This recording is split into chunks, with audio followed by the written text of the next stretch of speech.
करि चिक्कार घोरयति धावा बदनुपसार गगन सिद्ध सुर त्रासित हा हेति पुकार।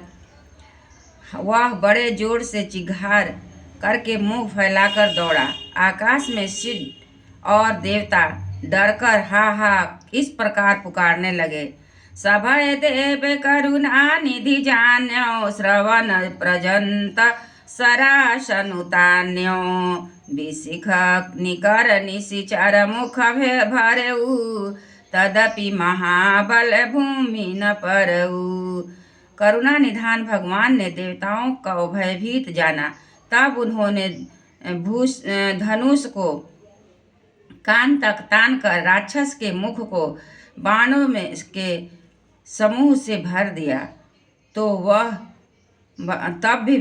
भी वह महाबली पृथ्वी पर न गिरा। सारे न भरा मुख सन मुख धावा काल त्रोन सचिव जनु आवा। तब प्रभु को पीति प्रसर लीना धरत भिन्नता सुशिर दीन्हा कीन्हा। मुख में बाण भरे हुए वह प्रभु के सामने दौड़ा मानो काल रूपी सजीव तरकस ही आ रहा है। तब प्रभु ने क्रोध करके छीन बाण लिया और उसके सिर को धड़ से अलग कर दिया। सो सिर पर उदसानन आगे विकल भयो जिमि फनि मनि त्यागे। धरनि धसई धर धाव प्रचंडा तब प्रभु काटी किन्हा दुई खंडा। वह सिर रावण के आगे जा गिरा। उसे देखकर रावण ऐसा व्याकुल हुआ जैसे मणि के छूट जाने पर सर्प कुंभकर्ण का प्रचंड धड़ दौड़ा जिससे पृथ्वी धंस जाती है। तब प्रभु के ने काट कर उसके दो टुकड़े कर दिए।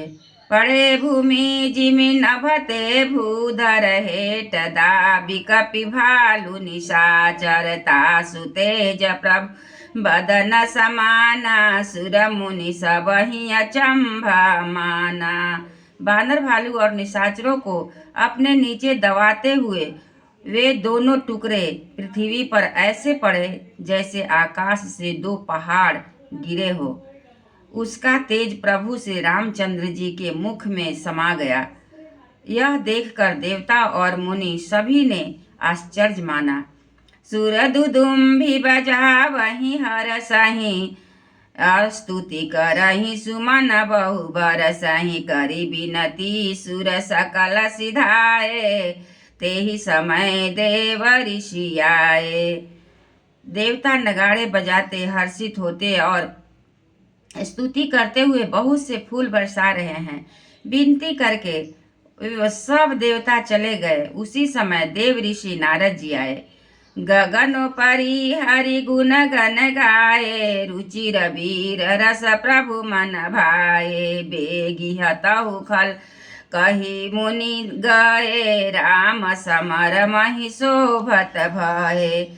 आकाश के ऊपर से उन्होंने श्री हरि के सुंदर वीर रस युक्त गुण समूह का गान किया जो प्रभु के मन को बहुत ही भाया। मुनि यह कहकर चले गए कि अब दुष्ट रावण को शीघ्र मारिए। उस समय श्री रामचंद्र जी रणभूमि में आकर अत्यंत सुशोभित हुए। संग्राम भूमि विराज रघुपति अतुल बल कौशल धनी। श्रम बिंदु मुख राजीव लोचन अरुण तन शोणित कनी। भुज जुगल फेरत सर सरासन भालु कपि चहु दिशि बने। कह दास तुलसी कहि न सक छवि शेष जेहि आनन घने। अतुलित बल वाले कौशलपति श्री रघुनाथ जी रणभूमि में सुशोभित हैं। मुख पर पसीने की बूंदें हैं। कमल के समान नेत्र कुछ लाल हो रहे हैं। शरीर पर रक्त कण है। दोनों हाथों में धनुष बाण फिरा रहे हैं। चारों ओर ऋक्ष बानर सुशोभित हैं। तुलसीदास जी कहते हैं कि प्रभु की इस छवि का वर्णन शेष जी भी नहीं कर सकते, जिसके बहुत से हजारों मुख हैं। निशिचर अधम मलाल करते ताहि दीन निज धाम, गिरि जाते नर मंदमती, जे न भजहि श्री राम। सियावर रामचंद्र की जय, पवन सुत हनुमान की जय। शिव जी कहते हैं, हे गिरजे, कुंभकर्ण जो नीच राक्षस और पाप की खान था, उसे भी श्री राम जी ने अपना परम धाम दे दिया। अतः वे मनुष्य निश्चय ही मंद बुद्धि है, जो उन श्री रामचंद्र जी को नहीं भजते हैं।